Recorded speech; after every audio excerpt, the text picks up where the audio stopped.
Okay, magandang buhay po sa ating lahat. So, ngayon pag-uusapan po natin ang fire suppression and control.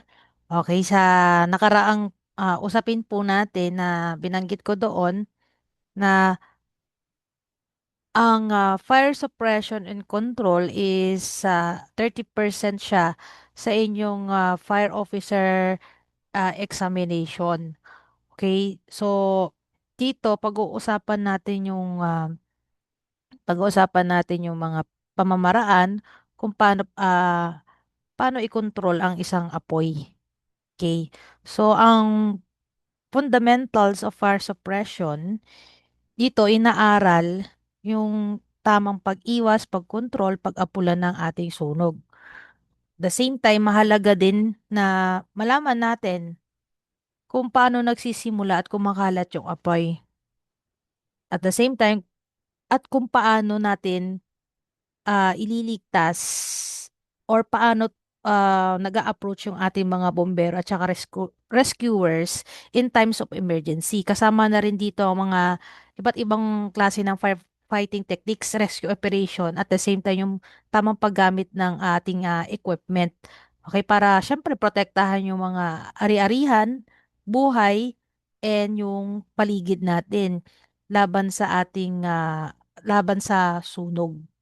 Okay po. So, may second part ito which is in ventilation. Pero unahin po muna natin ito. Itong part na ito. Yung fundamentals of fire suppression and control. Okay. Alam ko, mga dear learners, nung kayo ay nag-aral ng criminology, napag-usapan yung stages of fire. Tama. So, una doon, okay, yung ignition. Alam ko, ano na kayo dito, familiar na kayo sa word na ito. Okay, sabi niya mga dear learners, ignition or incipient stage, the period when the four elements of the fire tetrahedron come together and combustion begins, and the fire is small and compared to the material first ignited. Okay, so sabi nga, ang ignition, ito yung kumbaga dito nagsisimula pa lang yung pagliyab ng isang bagay dahil merong init. 'Di ba? Tama ba? May oxygen, may fuel, at saka yung chemical reaction na tinatawag.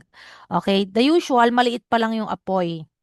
Okay? And kadalasan, nasa isang bahagi lang ito ng ating or sa isang lugar. Okay? Sana okay tayo sa ignition. Next, sa growth stage, a fire plume begins to form above the fire, which draws or entrains air from surrounding space into the column. Heat levels arises and oxygen begins to decline. Okay, dito lumalaki ng upoy, mas mabilis nang kumalat yung init tsaka sunog. At the same time, habang lumalakas yung apoy, naghihigop to ng hangin or oxygen, kaya mas lalong lumalaki ang apoy. And dito sa stage na to, mas nagiging delikado dahil umiinit yung buong kwarto, kumakapal yung usok. At the same time, marami ang pwedeng masuffocate na tao. Okay? Ayan po yung growth. Okay? Kanina pinag-usapan natin yung ignition. Okay? Yung unang yugto ng sunog, kumbaga. Kasi dito nagsisimula yung pagliyab ng isang bagay dahil nagsama ng init, oxygen, fuel, at saka yung chemical reaction. Sa growth stage naman, dito lumalaki ng apoy, mas mabilis nang kumalat yung init at usok. Okay, habang lumalakas yung apoy, naghihigop yun ng hangin. Kaya mas lumalaki pa. Okay? So, sana okay pa tayo at nakakasunod tayo dyan. Okay? Flashover. Ang flashover po, ganito lang siya. Ang flashover, ito yung pinaka-dangerous sa lahat ng transition stage. Okay? Dahil sa stage na to, sobrang init na ng paligid. And halos lahat po ng bagay sa loob ng kwarto ay pwede nang sabay-sabay na magliyab kahit hindi pa direktang na nasusunog yung mga parte na doon. Parang kumbaga biglang pagsabog ng init sa buong area. Kapag kasi nangyayari yung ganito, napakahirap na sa tao na makatakas at risky na rin sa mga bebero na pumasok doon sa area na yon. Okay? So, ikatlo yon, the stages of fire. Next, fully developed stage, okay? Parang kayo ng jowa mo or ng crush mo na develop kayo sa isa't isa. Okay, ang fully developed stage, ito yung pinakamalakas na part ng sunog. Okay, halos halos kasi lahat ng nasusunog na materyales sa lugar ay kasali na ng mga apoy.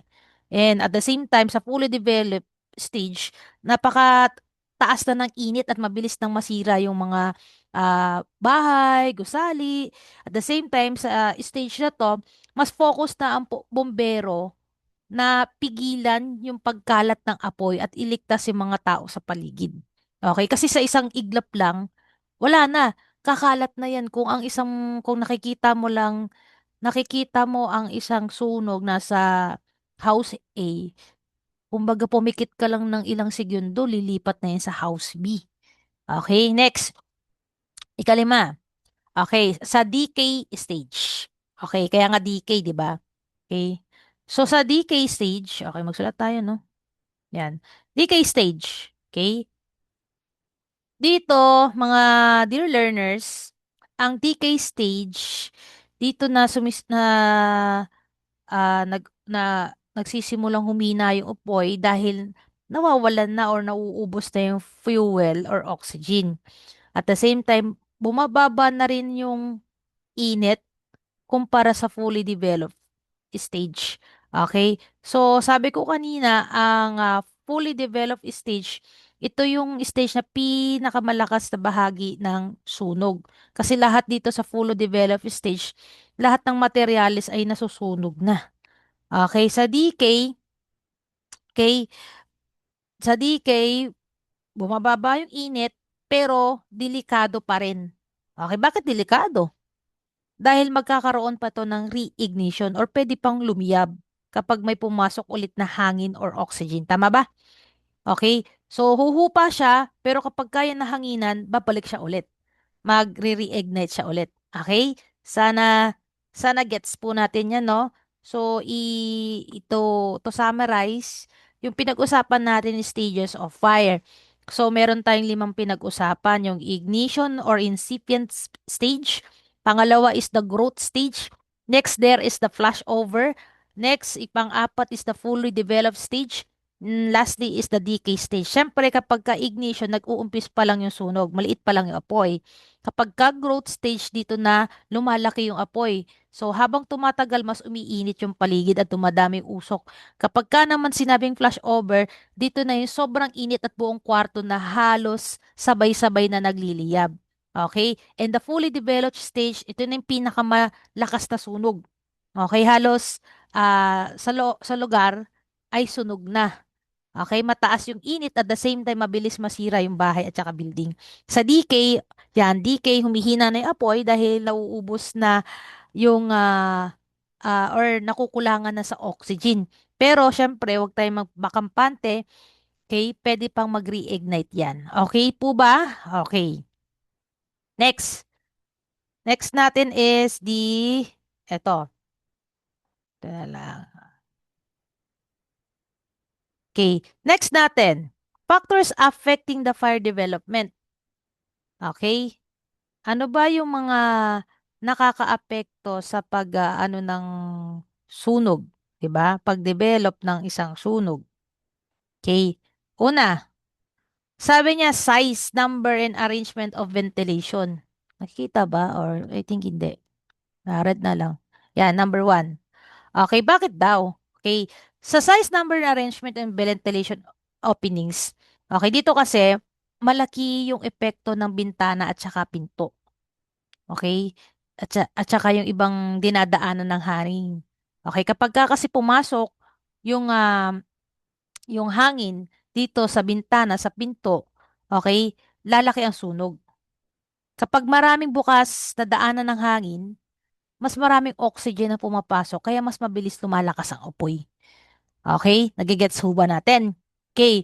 Next there, number two, is volume of the area.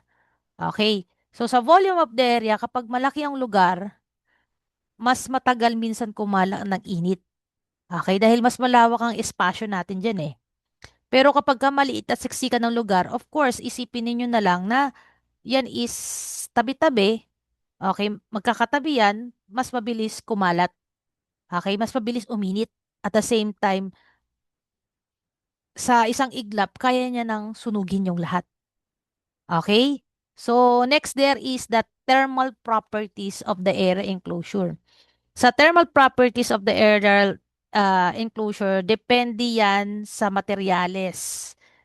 Okay, yung dingding, kisame, at saka sahig. Siyempre, kapag combustible yan, okay, mas mabilis siyang masunog.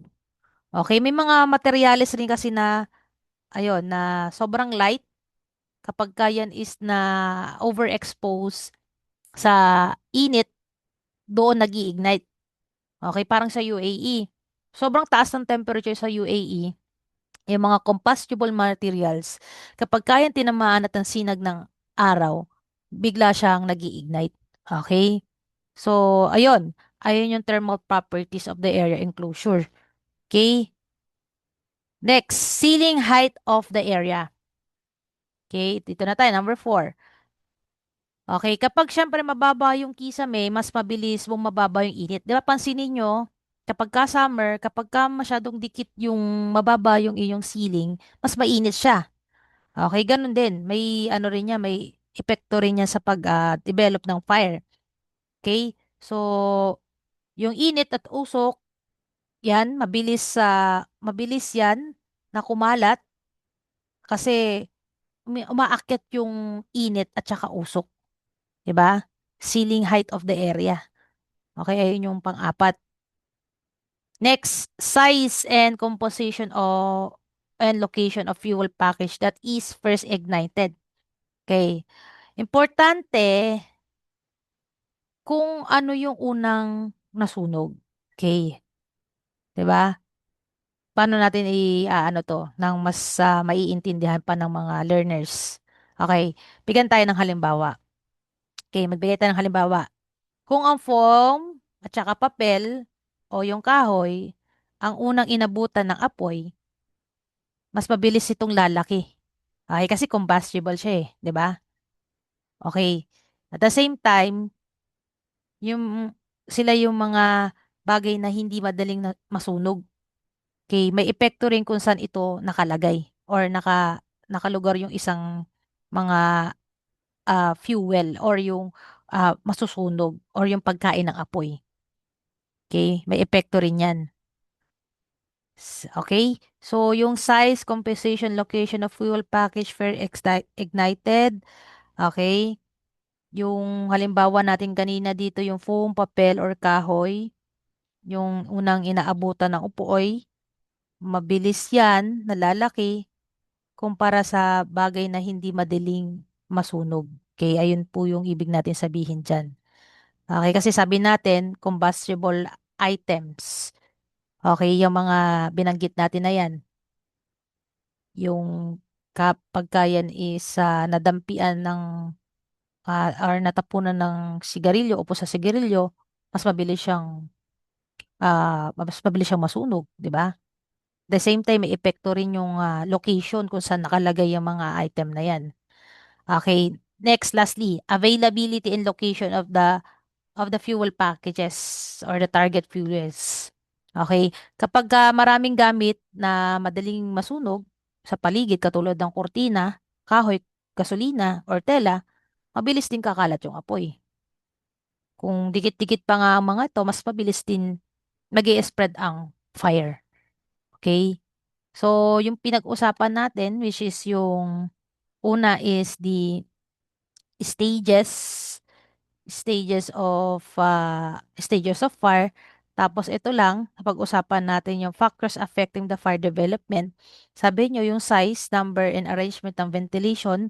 Okay, pagka malaki ang siwang bukas ng mga bintana, pinto, okay, mas mabilis lalaki ang sunog. Okay, pagka maraming bintana din, ganun din. Okay, mas maraming daanan ng hangin, mas maraming oxygen ang pumapasok, kaya mabilis lumakas ang apoy. Volume of the area, kapag ka malaki yung lugar, matagal kumalat ang init or apoy. Kapag ka maliit, siksikan, mas mabilis uminit at kumalat yung apoy. Tapos, sa thermal properties naman, mga learners, Thermal properties of the air enclosure, okay? Nakadepende yan sa materyales, sa dingding, sa kisame, kasi may mga materials or light materials na mas mabilis masunog, uminit. Okay? Next, may factor din yung height of the ceiling. Pagka mababa ang kisame, mas mabilis uminit. Okay? Mas mabilis uminit at magkaroon ng usok.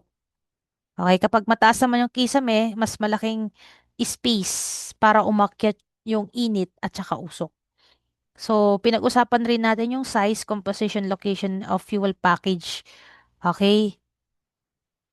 Sabi natin, importante kung ano yung unang nasusunog. Okay? Katulad ng unang nasusunog dyan is yung foam, paper, and then yung kahoy. Okay? Kasi ito yung mga combustible materials. Okay? Kapag ka ito yung unang nasunog, okay, mas mabilis siyang kumalat, lumaki yung apoy. Okay? Next, availability and location of fuel packages. Okay? Kapag ka maraming gamit, okay, madaling masunog. Okay? Katulad ng mga combustible materials ng kutina, kahoy, gasolina.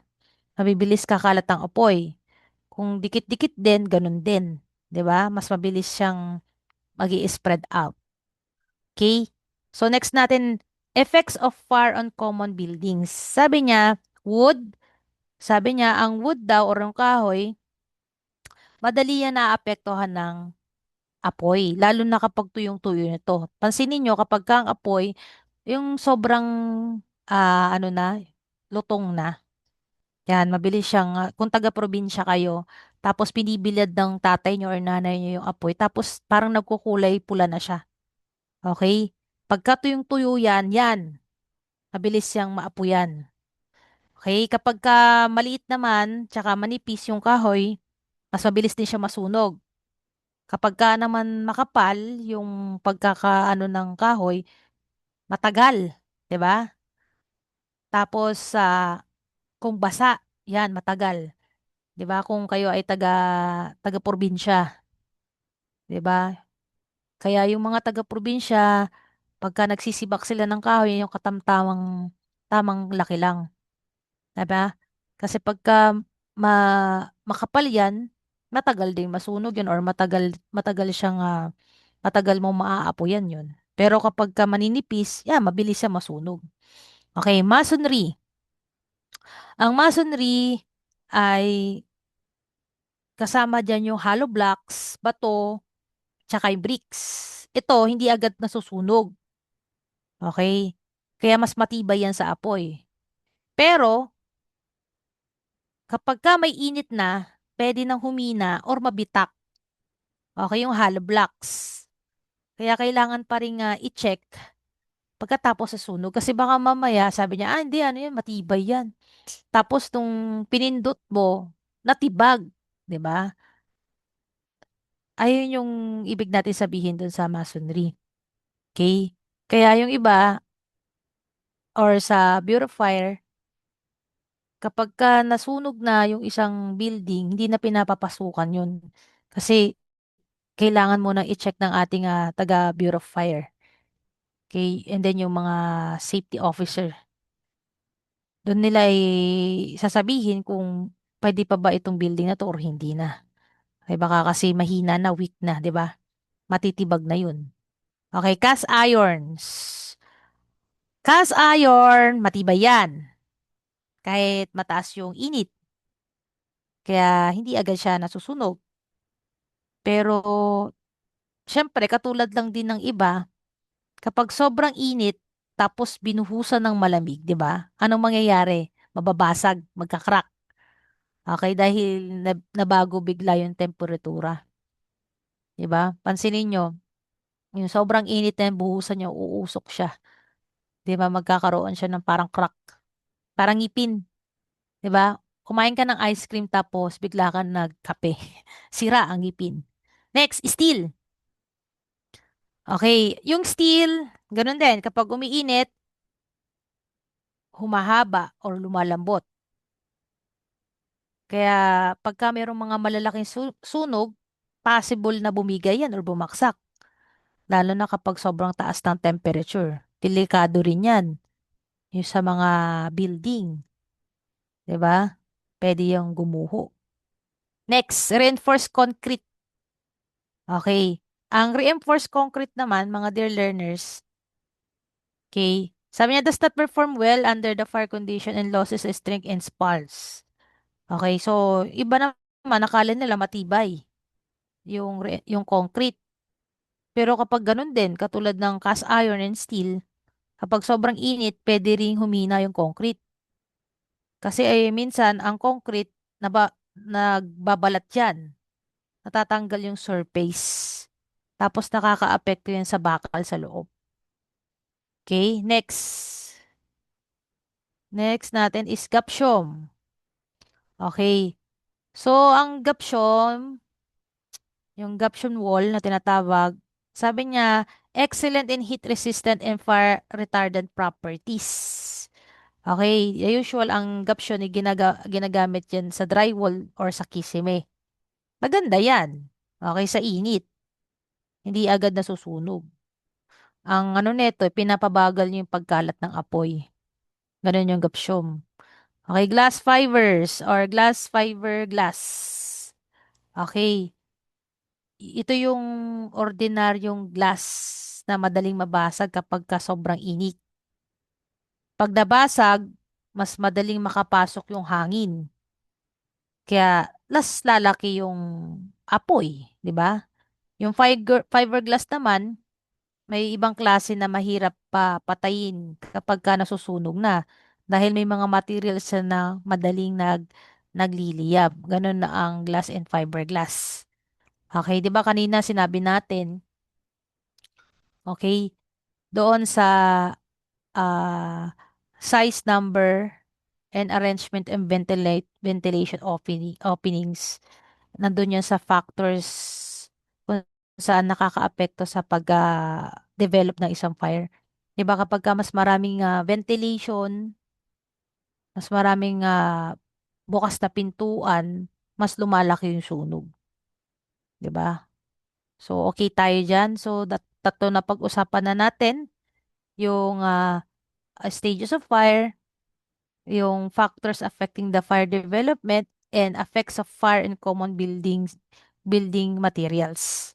Okay, fire extinguishing or extinguishment theory. Okay, meron dyan apat. Sabi niya, temperature reduction theory. Ano daw meron dito sa temperature reduction ah, cooling? Sabi niya, one of the most common methods of extinguishment or extinguishment water. This process depends on reducing the temperature of a fuel to point where where nabasa natin, where does it not produce sufficient vapor to burn. Okay. So, alam natin na pangkaraniwang ginagamit sa pangpatay ng apoy is yung tubig. Okay? Kapag bumaba ang init ng nasusunog na item, humihina yung apoy hanggang sa mawawala na siya. Bigyan natin ng sample. Kapag binuhusan ng tubig yung nasusunog na kahoy, nababawasan yung init, kaya hindi na siya nagtutuloy-tuloy masunog. Okay? So, ang tawag doon is temperature reduction or cooling. Next there. Okay? Sabi niya, fuel removal or starving or ginugutom mo yung apoy. So, dito, okay, inaalis natin or pinuputol natin yung gusto ng apoy or yung pangangailangan ng apoy. Kasi 'di ba sabi niyo yung triangle of fire, yung fuel, heat, and oxygen. Siyempre kapag walang fuel na nasusunog, namamatay yung din yung apoy. Halimbawa na lang, yung valve ng LPG. Okay? O madaling masunog yung gamit kapag ka nilayo mo yung LPG,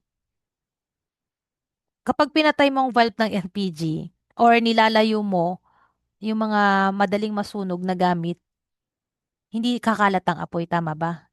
Okay. Ito yung ito yung LPG, 'di ba? Ito yung LPG, tapos ito yung mga gamit nandito nakalagay. Pagka inilabas mo, may masusunog pa ba? Wala na kasi ang mga item na dyan or mga na dyan nakalagay, eh, yun yung pagkain ng apoy. Okay, sana na-gets po natin, no? Next natin, oxygen exclusion or smothering. Okay. So, alam natin, ang apoy, kailangan ng oxygen para magtuloy-tuloy yan. Kaya kapag natakpan or nabawasan yung oxygen, humihina hanggang mamatay ng apoy. Bigyan natin ng example ulit. Kapag tinakpan natin ng takip yung nagliliyab na mantika, nawawalan ng hangin. Tama?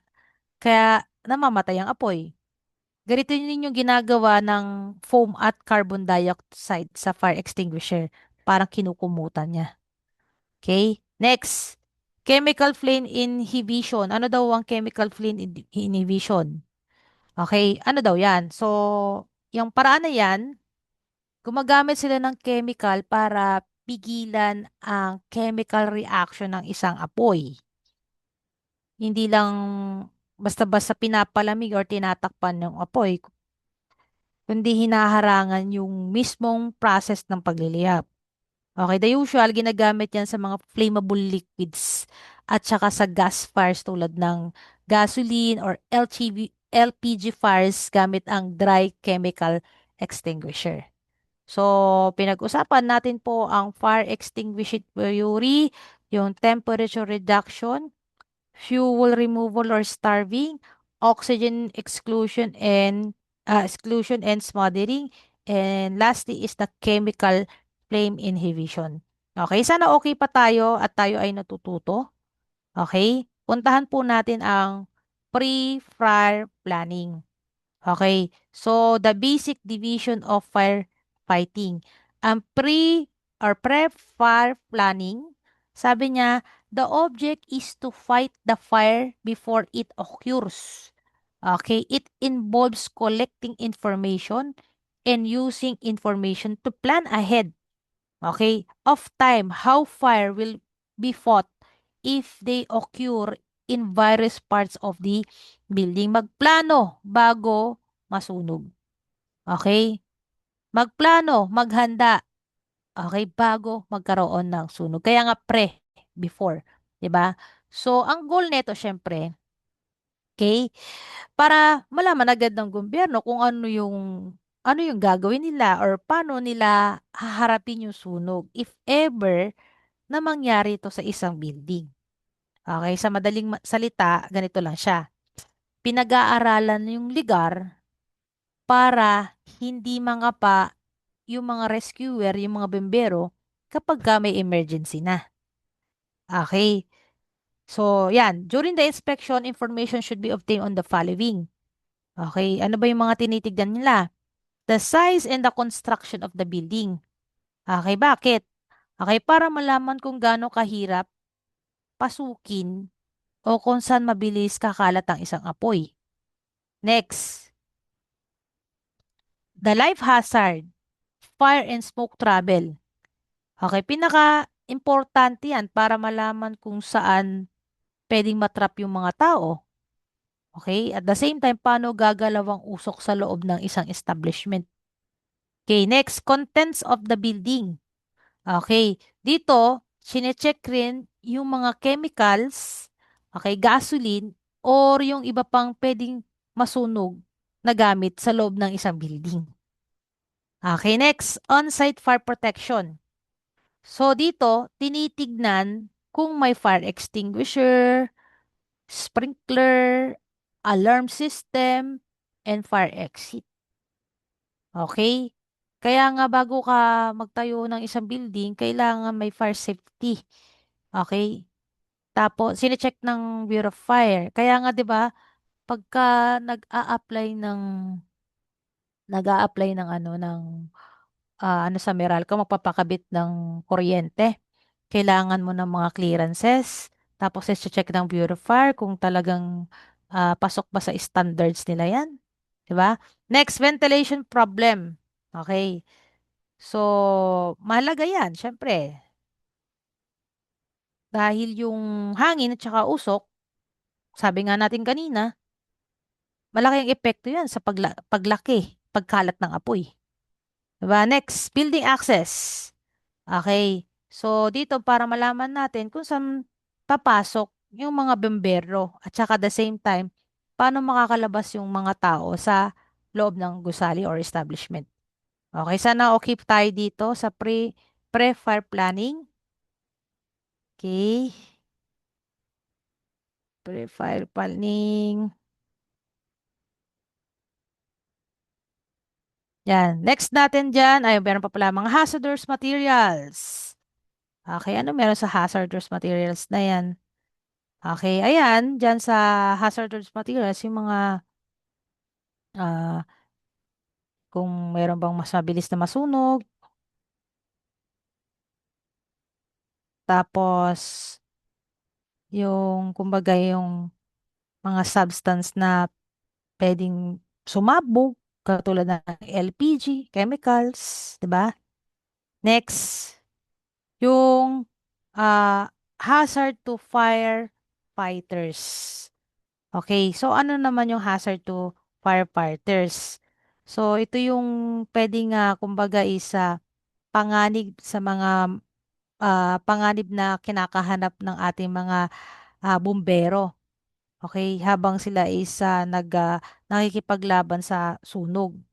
So ano yung mga karaniwang na pwede nilang makaharap dyan or karaniwang na panganib ng isang firefighters? Okay? So, yung matinding apoy, kapal ng usok, pagbaksak ng building, ayan yung mga pwede nilang maka, maka, maano nilang panganib. Next, utility control. Okay, so yung utility control, yun yung control na pagpatay or yung mga utility service. Okay, control or yung parang kumbaga papatayin yung mga utility services such as yung kuryente, gas, tubig, yan. Kaya ayan siya. So, ah, pinaka-importante sa lahat ang utility control dahil nakakatulong yan para maging ligtas yung mga rescue operation, mabawasan yung mga dangers in regards to explosion, tapos mapipigilan natin yung paglala ng apoy. So, ano yung salvage? Okay. So, ang salvage, mga dear learners, ay sa firefighting, ito yung pinoprotekta at the same time, sinasalba natin yung gamit or ari-arian sa bahagi ng ating building para hindi maabot ng apoy or yung usok. Okay? Sana okay pa kayo? Okay, example na lang dyan is tinatakpan natin yung appliances tsaka furniture. Okay, gamit ng mga salvage cover or yung mga trapal. 'Di ba? So, nililipat natin yung mga importanteng gamit sa mga ligtas na lugar. Okay, next. Yung host requirement. Okay, ano naman ang host requirements? Ang host requirements naman po, ito yung it is referring to yung characteristic, yung kung saan yung tamang preparation ng fire hose para maging mas effective dito, mas effective yan sa firefighting operation. Okay? Dapat iano natin dito yung tamang sukat ng hose, sapat na water pressure, magandang condition ng hose. Okay, tignan mo kung may butas or may tagas or may sira. Okay? So, tamang haba din at the same time. And then, yung matibay at saka flexible. Okay? Para kayanin yung pressure ng tubig. Okay? Ayun yung host requirements. Yung dati, kung alam nyo yung ano sa BCDA, yung building, dyan sa BCDA sa Taguig, meron doong yung hose sa harapan ng building. Nasa gitna yun nakalagay. Tapos, abot siya hanggang dun sa pinakadulo. Okay, sa dulo. Napakaganda ng fire system ng ginawa doon. Kaso, nung lumaon na, sinira na ng mga taong nakatira doon. Okay, so yung water supply. Okay, syempre, pagka sinabing water supply, so yun yung pinagkakawa na ng tubig, katulad ng fire hydrant, water tank, ng fire truck, yung ilog, swimming pool, okay, water shuttle, and tanker. Okay, ayan yung water supply. Okay, may question? Pwede kayong mag-chat sa kay Sir Brian or ah, mag-comment kayo, 'di ba, para matugunan namin yung inyong mga katanungan. Okay? So, hindi ko man kayo nakikita or hindi ko man mabasa agad ang yung mga tanong. Okay, pwede nyo ipaabot ang yung tanong kay Sir Brian. Okay. Sana okay pa tayo. Tayo ay nakakasunod sa ating usapin at tayo ay hindi inaantok. Nasa mabuting pag-aano tayo, pagre-review. Okay. So, next po natin. Okay, sunod-sunod na natin para tayo ay maraming knowledge na makukuha. Okay, medyo technical kasi ang fire. Lalo na ito ay ginagamit ang mga technical terms tapos may mga chemicals din dito. Okay. So let us proceed here sa size up. Ang size up po, ang size up, ito yung mabilis na ina-assess yung isang situation ng mga bombero para malaman nila kung gaano kalaki ang sunog. Ano yung mga danger at yung mga una nilang gagawin. Okay, first there is the pre-alarm size up. Ano daw ang pre-alarm size up? Okay, ito yung preparation bago magkaroon ng actual na sunog. Dito, nag-iipon ng information yung ating mga rescuer, mga bombero sa building o lugar para may idea na agad ang mga responder kapag ka may emergency. Example na lang dito, okay? Dapat alam na ng mga responder or bombero yung kung ilang floor ang isang building, saan ang exit neto. At the same time, kung saan mayroong mga hazardous materials sa loob. Next, okay, the response size up. Ano naman ang response size up? Kung kanina is yung paghahanda bago magkaroon ng actual na sunog. Ito naman, okay, yung assessment habang papunta pa lang sa emergency. Habang papalapit yung mga bombero, iniisip na nila kung ah, ano yung mga gamit na dadalhin nila, gaano yung karaming gamit yung gagamitin, at yung personnel na kailangan nila. Okay, kasama na rin dyan yung location ng kung residential ba yan, or commercial area, uri ng building, okay, bahay ba yan, warehouse ba yan, school ba yan, etc. Oras ng pangyayari. Okay, mas delikado syempre kapag kagabi dahil tulog na yung mga tao. At the same time yung weather. Malakas yung hangin, mas mataas ang chance na lumaki ang isang apoy. Next, fire ground up or fire ground size up can be divided into phases. Okay, so dalawa daw yan, the preliminary size up and the continuous size up. Sa preliminary size up, okay, yung unang tingin ng fire commander sa isang situation pagdating ah, sa fire scene. Dito, agad siyang nagbibigay ng decision kung saan papasok ang team, saan ilalagay yung mga gamit at the same time at kung ano yung kailangan na dagdag na personnel or kagamitan as well. Or kung kailangan pa ba nilang additional personnel or responder sa isang lugar. Next, continuous size up. Okay, ang continuous size up, ito naman yung habang ongoing ang operation. Okay, tuloy-tuloy yung pagmamonitor sa isang situation dahil pwedeng biglang mabago yung sunog, mamatay, mag-explode, and etc. Bigyan natin ng example. Okay, halimbawa na lang ito yung sinasabi ko. Baka biglang maiba yung situation na sulog. Baka magkaroon ng backdraft or flashover. Kaya ito yung minomonitor nila. So, kailangan naging alerto yung mga bombero natin. Okay, next. Division function. Ang division function, ito na tayo. Function can be divided into companies. A company may define as a number of people under the command of the company commander or officer assigned to a station apparatus.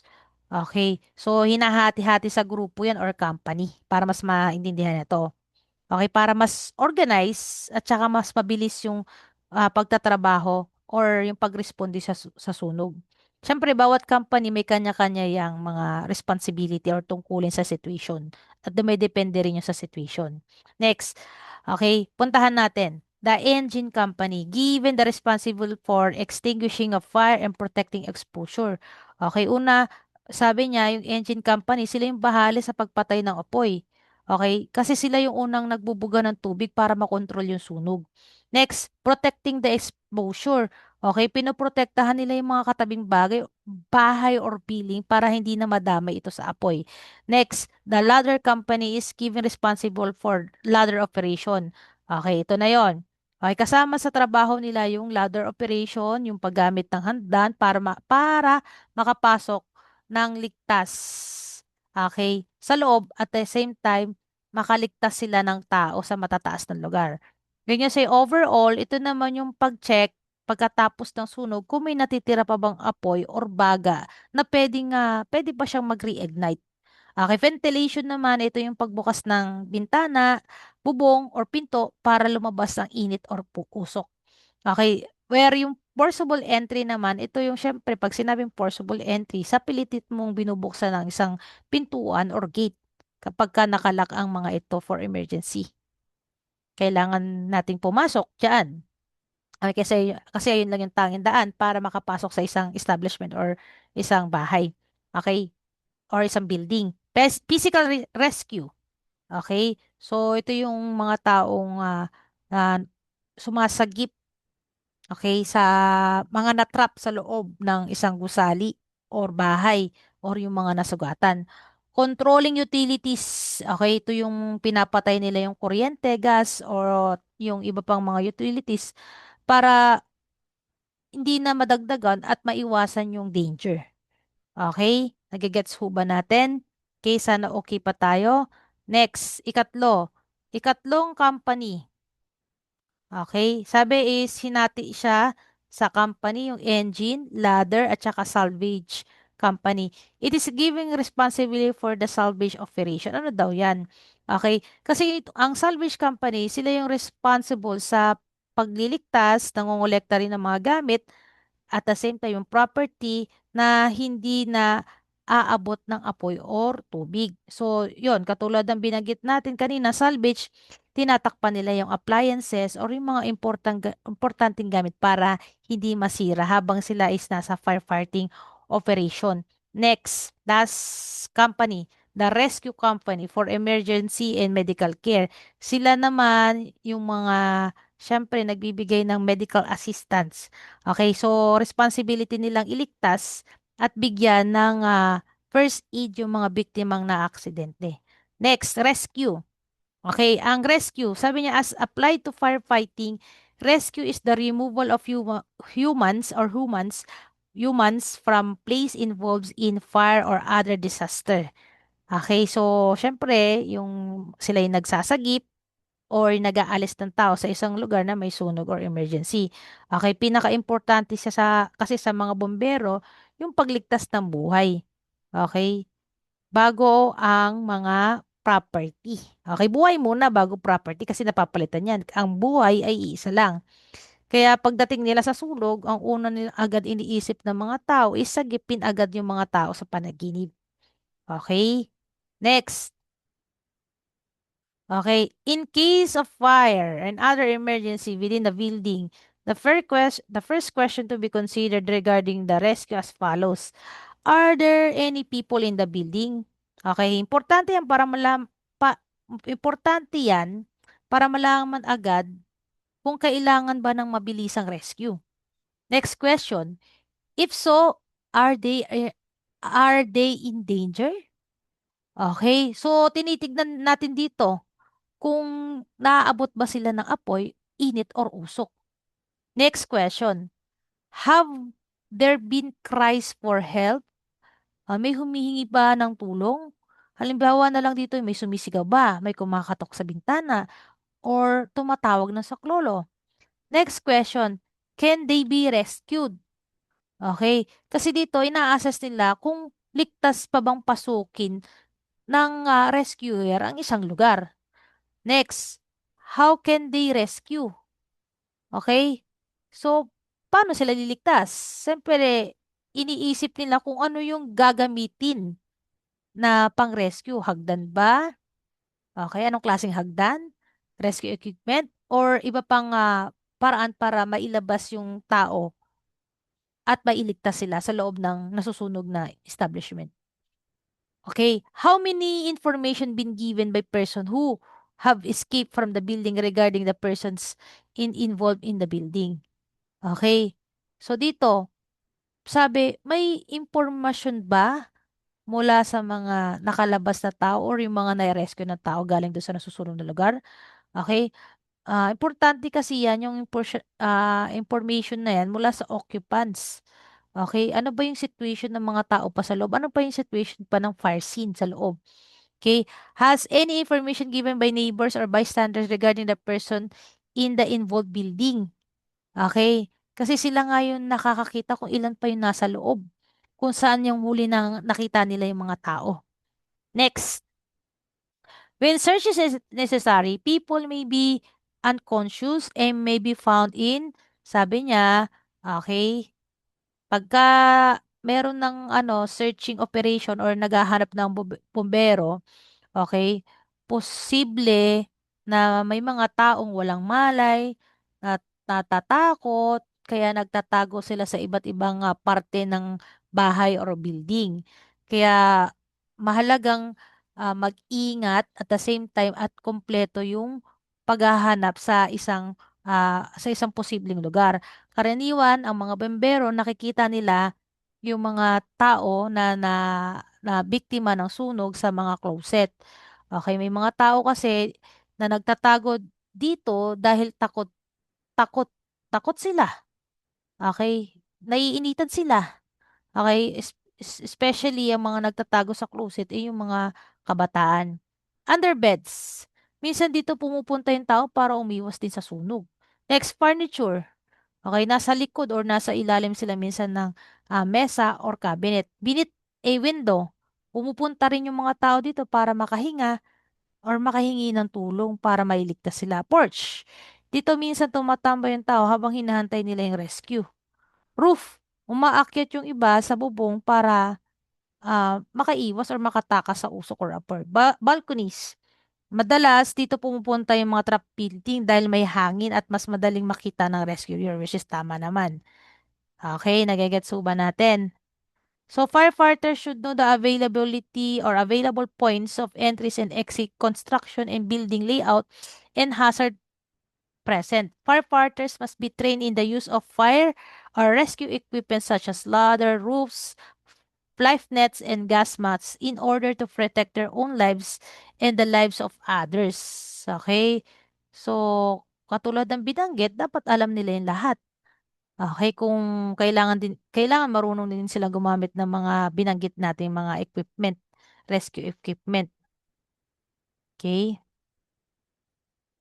Well, ginagamit din yung mga ito para iligtas yung ibang tao para hindi lang maprotektahan yung sarili nila kundi buhay ng ibang tao. Okay, the same time, importante rin na may information or may knowledge ang mga bembero in regards sa paano kumakalat yung apoy, yung epekto ng usok at saka gas, tamang ventilation, first aid, 'di ba? Okay, next. Punta tayo dito. Cover exposure and confinement. Ano daw to? Exposure used in fire service means any building or materials that are likely to become involved either direct or indirectly with existing fire. Okay.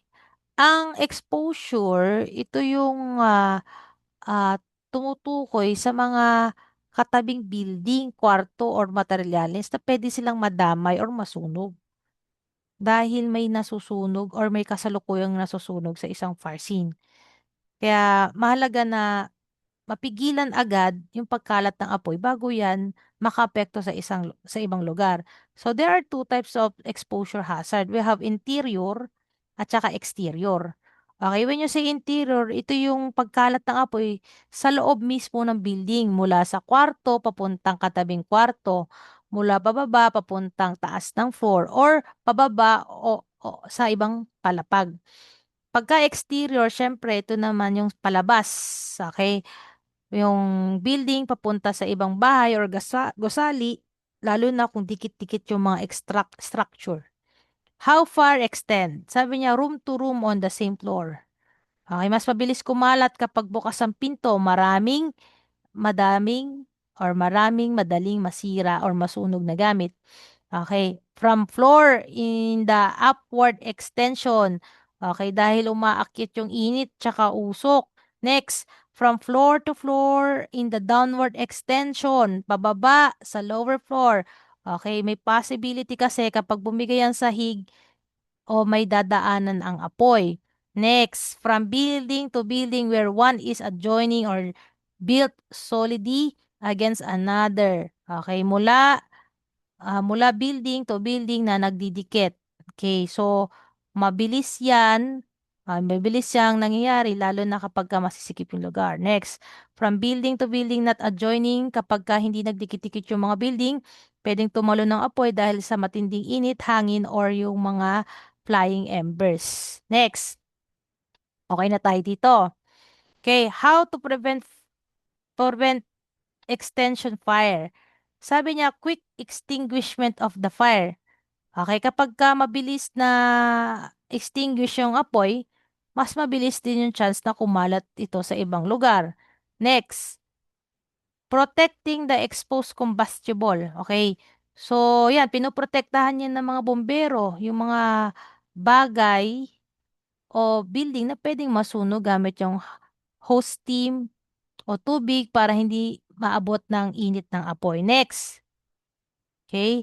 Fire protective devices should be operational at all times, impossible automatic. Okay? So, yan. Dapat mahalagang, ito yung pinaka-importanting gamit sa isang building. Okay? Para mapigilan yung pagkalat agad ng apoy. Next, fire resistance construction. Okay? So, yung mga materials na hindi agad-agad nasusunog. Incombustible solid walls. Dapat matibay. Yung pader. Okay? So, para hindi agad madaanan or madaling madaanan ng apoy. Next, fire doors. Fire doors. Okay, may mga special na pinto na napag-aralan nyo during your criminology days. Okay? So, yung pinto na pinipigilan yung usok at saka apoy. Vertical protection. Okay, so yung protection yan sa hagdanan at saka yung mga vertical openings. Sprinkles, yun yung naglalabas ng tubig kapag ka may na-sense siya na init or apoy. Window protection para hindi madaling makalabas or makapasok ng apoy sa isang bintana. Okay, water curtain parang harang sa tubig. Okay, parang kumbaga pinipigilan niya yung init tsaka yung pagkalat ng apoy. So, yon. Summarize. Okay, balik tayo dito. Okay, pinag-usapan natin yung basic division of firefighting. We have the pre-fire planning. Sabi nga is magplano bago magkasunog. Next, size up. Estimate of existing condition can be further divided. Yung pre-size up, pinag-usapan natin yung alarm size up, response size up, fire ground size up. Then, division functions. Okay, hinati siya sa apat na company daw. Bawat company may responsibility. Rescue. So, ito yung mga tanong kanina. There are any people in the building? So, if so, are they endangered? Next, covers exposure and confinement. Okay. So, how far may extend? How to prevent extension of fires? Okay. What are the things to be considered in cover exposure? Okay, kapag ka may sunog, hindi lang mismong sunog yung iniisip ng mga bombero. Importante rin na protektahan yung mga katabing building or bagay na pwedeng madamay. So, ang tawag doon is cover exposure. Number one, sabi niya, completely surrounding the fire with streams so that the fire will be checked each possible venue and extension. Okay, so ito yung mga dapat nating mahalagang isalang-alan. Okay, so yung kumbaga sabi niya dito, palibutan ng water streams ang apoy. So ginagawa yan para hindi ng daanan ng apoy papunta sa ibang area. Next, some building with solid walls create only minors and exposure hazard. Okay, kapag kaligtas ang building, may solid walls yan. Okay, kapag ka matibay ang pader, mas mababa ang chance na kumalat ang isang apoy. Next, Next natin there is when building faces on wide street and the wind is blowing in the right direction, there is a very little chance of fire extending across the street. Okay? Sabi, malapad na kalsada yung pwedeng makatulong. Okay. Kapag ka may pagitan ang building at yung tama ng direction ng hangin ay mas maliit, may possibility na tumalon yung apoy sa kabilang side. Binanggit natin yung kanina. Okay, next. Use fire stream to cover exposed building across the alley, court, and narrow street. Okay? Lalo na kapag magkakalapit yung mga building, may iskinita lang ang pagitan. Okay, makikipot pa. Next. Okay. Heavy solid or vapor stream are far more effective than small stream. Okay? Mas effective yung mga malalakas na water stream. Okay? Mas kaya nilang kontrolin yung init tsaka apoy kumpara sa mga mahihinang buga ng tubig. Alam natin yan. Okay, heavy solid wave, ano nata, nabanggit na yata yan. Okay, next. Adjust stream according to size of the fire. Adjust stream according to the size of fire. Okay, so dito,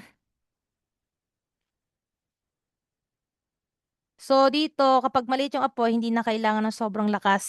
Okay, kapag ka naman na malaki, kailangan ng malakas sa stream.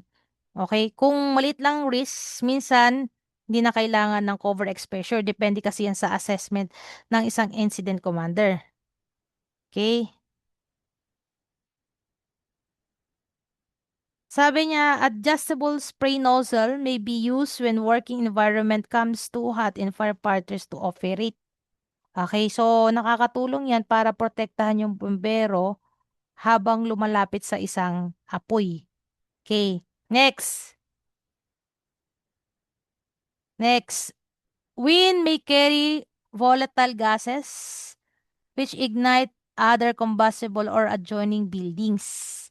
Okay, pwede kasing dalhin yung hangin ng init and other flammable gases papunta sa ibang building. Next. Okay. If the fire has gone through the roof of the building, which deserves first attention are those on either side of it, especially when the extent above the fire building. Kapag umabot na yung apoy sa bubong, unahin natin yung katabing building dahil mas mataas yung chance na doon kakalat ang apoy. Next, covering the external exposures of the building.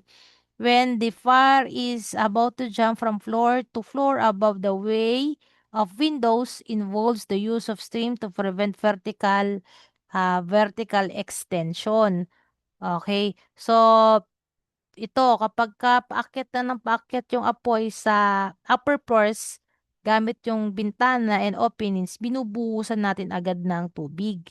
Okay, para pigilan yung paglaganap ng apoy. Next, fire streams can be directed on elevator shaft or hoist shaft to keep fire from extending through these openings. Okay, dito mas mabilis sa kakalat yung usok at apoy sa ibang floor. So dapat bantayan natin yung elevator, shafts and stairways. Okay. In covering interior exposure, small streams are suitable due to their mobility, cover vertical passageways such as uh, dumb waiters, elevator or hose shop, stairwells, pipe ducts, and vent shafts, light walls. Okay. So, sa loob ng building, mas goods minsan na maliit lang yung hose stream.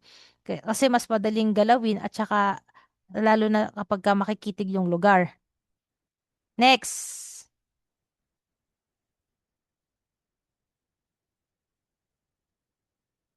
Okay, other methods of covering explosion within the building or joining building consist in closing doors, trap doors, and windows and other opening by which the fire is spread. Okay, so sara natin para, kasi nakakatulong yan para mabawasan yung pagpasok ng hangin at saka pagkalat ng apoy.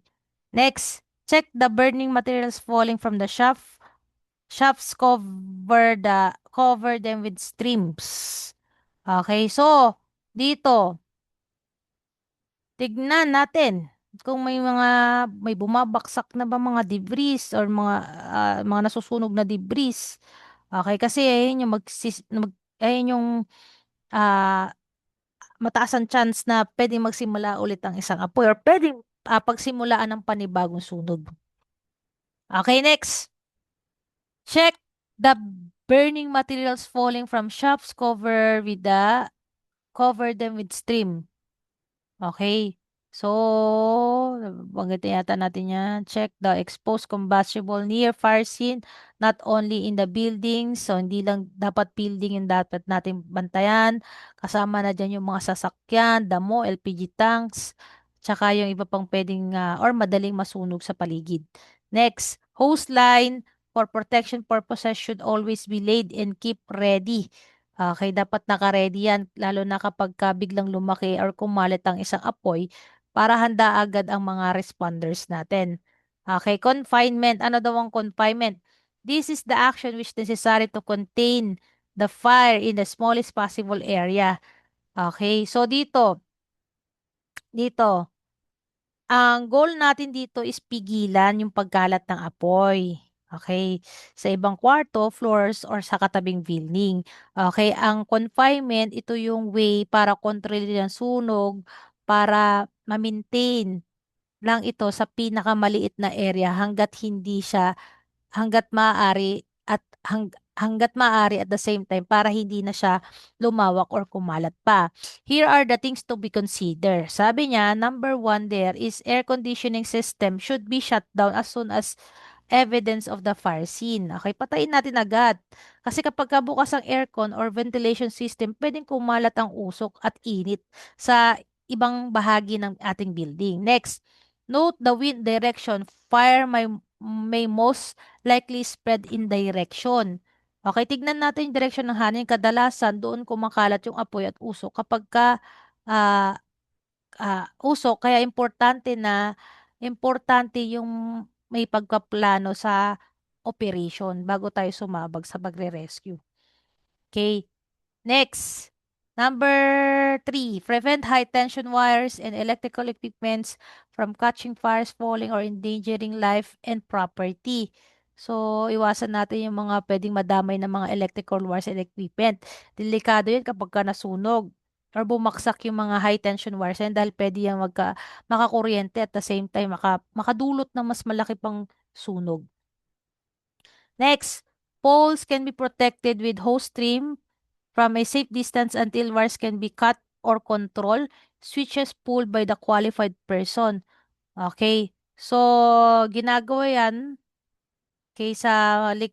sa ginagawa yung ganyang bagay na pinoprotektahan natin yung mga poste tsaka electrical lines gamit ang hose stream. Okay, lalo na para maging ligtas. Okay, habang habang hinaantay natin mapatay yung kuryente ng mga authorized personnel. Okay. Next, check the walls of fire-resistant walls within the exposed building to determine if it is necessary to ventilate the exposed building from an exposed side to reduce the temperature or to take care of the smoke speech. Okay. So, dito, make sure natin kung sapat ba ang firewall or fire-resistant wall, kung kailangan bang i-ventilate para mabawasan yung init tsaka usok. Okay, next. Support service. Punta tayo dito sa support service. Okay, sa support service, sabi niya, support service, so ito yung mga ginagawa ng mga bombero habang may firefighting operation para mas maging safe at maayos yung rescue at saka yung pag-aapula ng apoy. Una, the search and rescue. Okay, so ito yung hinahanap nila, yung mga taong na-trap sa loob ng building at saka sinasagip. Next, ventilation. Okay, yung pagpapalabas ng excessive or yung pagpapalabas ng init at usok para mas visible yung paligid at bumaba yung temperature. Salvage, okay, ito pinoprotektahan natin yung mga gamit at ari-arian na hindi naaabot pa ng apoy. Ladders, yung paghabit ng hagdan para sa rescue para makapasok sila sa isang building. Lighting, ito yung paglalagay ng ilaw lalo na kapag gabi yung naging fire scene natin. Utility control, pagpatay ng mga control system such as yung kuryente, gas at saka iba pang mga utilities para maiwasan at saka maiwasan ang danger or panganib. Okay, here are the general consideration at the fire ground. Una, okay, before any fire truck begins, civilians in danger must be move to the safety. Okay. So, unahin natin ligtas palagi yung tao. Kailangan siguraduhin natin ligtas yung mga civilian at ilabas natin sila danger. Sabi nga natin, isa lang ang buhay.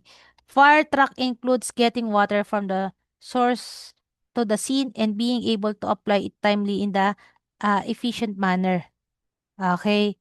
So, kailangan mabilis nating mai-transfer yung tubig or madala yung tubig mula sa source papunta sa fire scene para agad maapula yung apoy or masimulan agad ang pagpapaapula ng apoy. Number three, there must be ability to move sufficient quantities of water to meet fire flow needs.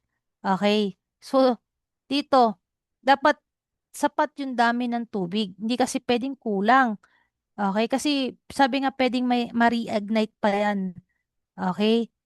Lalo na kapag ka malalaki yung sunog, kung hindi sapat yung ano mo, yung tubig mo, ay mas lalong lalaki yung apoy. Number four, where units are operating outside the area of pressured water system, additional units may be needed to relay the shuttle water. Minsan kailangan natin yung dagdag na ano ng tubig. Okay, kapag malalayo yung mga fire hydrant, walang pressurized water system, gumagamit tayo ng shuttle or relay ng tubig. Next, the initial arriving unit should be capable of obtaining a water supply, placing one attack line in the service and providing immediate backup with the second line. Everyone should be made to initiate the fire truck within 2 minutes arrival of the fire scene only and ready for the attack. Okay. Dapat, syempre, handa lagi yung ating mga first responder. Pagdating sa fire scene, dapat dapat agad nilang kumuha ng water supply, maglatag ng hose line, tapos magkaroon sila ng backup line. Kasi ang target is makapag-start agad ang fire truck sa loob ng ilang minuto. Next, the initial attack line should be directed the fire. Okay, sa hose line dapat agad nakatutok sa ah, sa kung saan merong apoy para mas mabilis siya makontrol. Next, the second line should be advanced to the area above the fire. Okay. So, number 8, sabi niya, ay hindi, number 8. Number 7, second line. Okay. So, ginagawa yan para pigilan yung pag-akyat ng apoy. Number 8. Okay. So, number 8, additional lines may be needed for areas adjustment to the fire. So, lalo na kapag malawak yung sunog or mga tabing areas, pwedeng madamay. Number 9. Okay, while the initial attack of the residential structure may be 1.5 inch, it may not provide sufficient fire flow to overcome the heat reduction. Okay, maliit na hose, minsan hindi siya enough. Okay, lalo na sa malalakas na sunog. Kaya hindi kakayanin ng mga maliliit na hose yung init at saka lakas ng apoy. Next, number 10. Consider using larger hose and nozzles like 2.5 inch from the fire with the heat production also for commercial and large residential structure. Okay. sa commercial commercial buildings or yung mga malalaking sunog, gumagamit sila ng malalaking fire hose at saka nozzle para mas malakas yung pagbuga ng apoy. Number 11, it is better to apply large fire flows to put the fire out faster than larger or lesser amounts and eventually put the fire out. Okay? So, mas okay na mas maraming tubig para mas mabilis mapatay yung apoy kaya kaysa sa ah, drop-drops lang or pakonti-konti. Kasi mas matagal lang operation yan kapag kaganyan. Okay. Next, firefighting strategy. We have the offensive strategy. Ang offensive strategy dito, okay, ang tawag dito sa pag ano ng apoy na to, ito yung pag-atake ng isang bombero na kung saan yung directong or direct na mismong tinatamaan ng apoy or yung pinagmula ng sunog. Okay, the usual ginagamit yan kapag maliit pa yung sunog at kaya pang kontrolin. Okay, ayun yung offensive strategy. Okay, kasi ah, sa pagiging bombero, hindi lang basta bumubuga ka ng tubig diyan. Kailangan alam mo yung mga strategy na pwede mong gamitin. Okay, next, offensive defensive strategy. Okay, sa strategy na yan, inaapula natin yung apoy. Okay, yung pinaka-pangunahing apoy. Pero, sabay din nating pinoprotektahan yung mga nearby area para hindi kumalat ang sunog. Okay, sabay sila. Kaya nga offensive and defensive. Okay, defensive at saka offensive strategy. Okay, parang holding action 'yan. So ang goal niyan is pigilan yung paglawak ng apoy habang inaantay yung dagdag responder lalo na yung ah gamit at saka tubig. So dito hindi agad todo nating pinapasok ang sunog dahil maraming mga taong pwedeng maapektuhan at magiging delikado ang sitwasyon. Next, defensive strategy. Ito naman, yung ginagamit kapag sobrang laki na ng sunog at masyado na delikado, pasukin ng building. Okay? Imbis na pasukin nila, mula sa labas na lang nila tinatamaan ng apoy gamit yung mga malalakas na water pressure. Okay, or hose stream. Mas priority nila dito yung kaligtasan ng ating bomberno. At the same time, pigilan yung pagkalat na apoy kaysa sa pagligtas ng structure. Okay po ba? Yun yung offensive, defensive, or firefighting strategies. Okay, so mga dear learners, ayun po muna yung ating fundamentals of fire suppression. Kasama yan sa inyong fire officer, civil service fire officer examination. Okay? I hope may natutunan kayo and huwag kayong titigil sa pagbabasa. Okay? At huwag nyo rin kalimutang kumain at magpahinga. With that, okay, have a great day po and see you on the next video.